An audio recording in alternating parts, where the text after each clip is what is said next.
ସୁନ୍ଦର ଗାଁର ଛୋଟ ଘର। ମା ନିଜ ଛୋଟ ପୁଅ ସୁମନକୁ ପଣତରେ ମୁହଁ ପୋଛି ଖୁଆଇ ଦେଉଛନ୍ତି।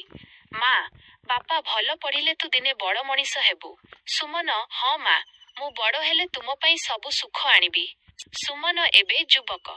କାମ ପାଇଁ ସହରକୁ ବାହାରିଛି। ମା ଗେଟ୍ ପାଖରେ ଲୁହ ଭରା ଆଖିରେ ଠିଆ ହୋଇଛନ୍ତି।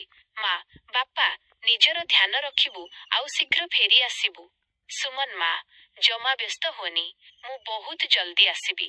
ସହରର ଭିଡ଼ ଏବଂ କାର୍ଯ୍ୟାଳୟର ବ୍ୟସ୍ତତା। ସୁମନ ନୂଆ ବନ୍ଧୁ ଏବଂ ପାର୍ଟିରେ ମଜଗୁଲ। ସହରର ଚମକରେ ସୁମନ ଧୀରେ ଧୀରେ ନିଜ ଗାଁର ସେଇ ସରଳ ମାକୁ ଭୁଲି ମା ଏକ ପୁରୁଣା ଫୋନ୍ ଧରି କାନ୍ଦ କାନ୍ଦ ସ୍ୱରରେ ସୁମନକୁ କଲ୍ କରୁଛନ୍ତି।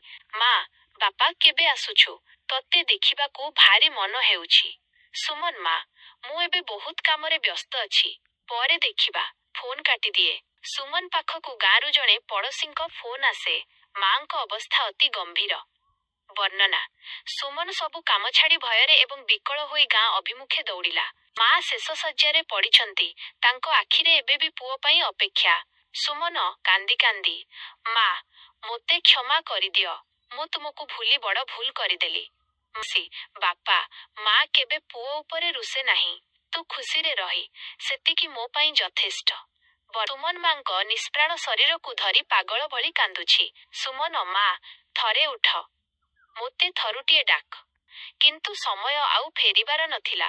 ଶୂନ୍ୟ ଘରଟି ସୁମନର ଚିତ୍କାରରେ ଥରି ଉଠୁଥିଲା। ଶେଷ ସନ୍ଦେଶ। ମାର ଭଲ ପାଇବା ପୃଥିବୀର ସବୁଠୁ ଅମୂଲ୍ୟ ସମ୍ପଦ।